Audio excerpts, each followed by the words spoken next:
Hey everybody, welcome back to my channel. Today we're going to talk about hospice care versus palliative care so that we can talk about what the difference is. Knowing the difference between these two types of care will help you make an informed decision about your healthcare journey. It is very important that you know the difference so that you're looking for the correct service.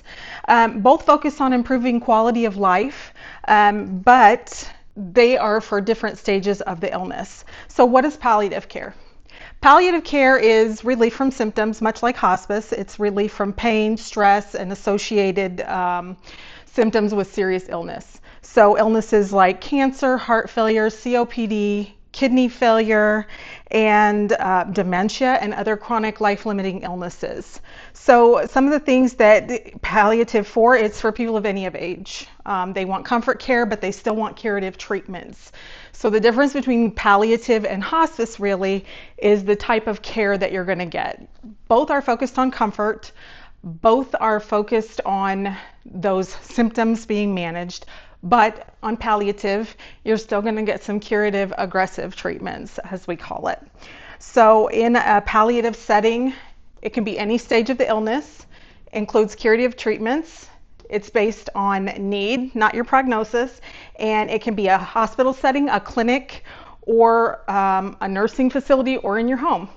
It is covered by insurance, Medicare, and Medicaid, private insurance as well. So palliative is for people who have a life-limiting illness, but maybe they're not as advanced in their illness process as someone who is looking for hospice. And maybe they're not ready to just seek comfort care. You know, maybe they want to continue certain aggressive treatments like chemotherapy or going to their cardiologist or, you know, having physical therapy or occupational therapy. So in those cases, palliative is a good option if you're not ready to do hospice. So hospice is focused on comfort as well, but it is for people who don't want to receive curative treatments anymore. They don't want to get chemotherapy. They don't want to go to their cardiologist. They don't want to go to the doctors anymore. They really just want to remain comfortable and have their symptoms managed through the end of their life process. The other thing is it's for patients with a life expectancy of 6 months or less. So in order to have hospice, you would need a prognosis or a diagnosis that would say if the disease runs its course as expected, a person would have 6 months or less of life. So the goals of hospice are to manage the symptoms, much like palliative, but they are going to provide some emotional, spiritual, and practical support, as well as nursing support. So the setting is in the home, in a nursing facility, in the hospital, and a hospice unit.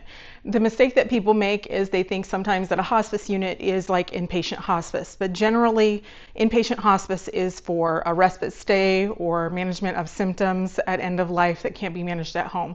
So hospice is for the final months of life. It's focused solely on comfort. It requires a prognosis of 6 months or less. We talked about the setting, and it is covered under the Medicare hospice benefit or private insurance. So the support includes for both pain and symptom management, but with hospice, you're going to get counseling and grief support throughout your illness, and the family will get support after for 13 months.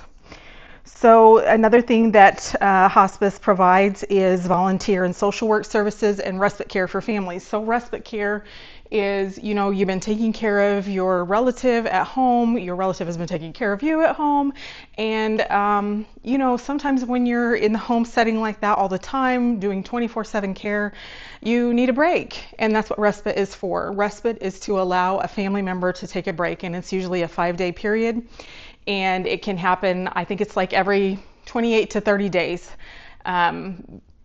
based on insurance. I'm not sure of the exact date. So the thing about it is just remember that palliative is any stage of the illness, and it can be including curative treatments. It's based on need, not prognosis. It is done in a hospital, a clinic, a home setting, a long-term care setting, and it is covered by insurance and Medicare or Medicaid. Your hospice is for your final months of life. It's focused solely on comfort, so not aggressive curative treatments. It requires a prognosis of 6 months or less. It can be done in a home setting, nursing home, hospital, or a hospice unit. And it is usually covered under the hospice benefit or insurance. So palliative and hospice care are not mutually exclusive. Many people receive palliative care long before they receive hospice, and in fact, it's a good idea if you know you have a life-limiting illness to get on board with palliative before you get on board with hospice. It'll get you in that mindset maybe. And choosing the right type of care depends on the patient's goals. So do you want to continue with your aggressive treatments, or do you want to stop all your treatments together? That's going to determine whether you're looking for palliative or hospice. A lot of times there's a lot of confusion when people come on hospice as to what that really means. You know, a person can qualify for hospice and not really be ready for that stage of their healthcare journey. You have to be ready for hospice to take it on, but palliative is a good option if you're not there yet. So I would say talk to your doctor, talk to hospice companies, talk to palliative providers, and just shop around and see what your options are for your disease process and what your long-term care goals are throughout your disease process. Are you in the final 6 months of your disease process, but you're not ready for hospice yet? Maybe palliative is for you. Are you in that 6 months of your disease process and you're ready? You're ready for comfort care and for symptom management, and you're ready to stop going to the doctor, then hospice may be for you. So I say talk to your doctor, talk to hospice agencies. They can have somebody come out and do some education with you and talk to you about it, and talk to palliative care providers, because that could be an option for you. Everything that I say is just my opinion. It's not a substitute for medical advice, so always seek your doctor's opinion for medical advice. I am not a doctor. If you like my content, if you have any comments that you would like to share, if you have experience with hospice and palliative, I'd love to hear about it in my comments. And I would love it if you would like, subscribe, and follow if you want to know more about what we do. And I have other videos that you can see about hospice, about long-term care, about nursing. So check my channel out and come and see. Thanks for stopping by. I hope to see you soon.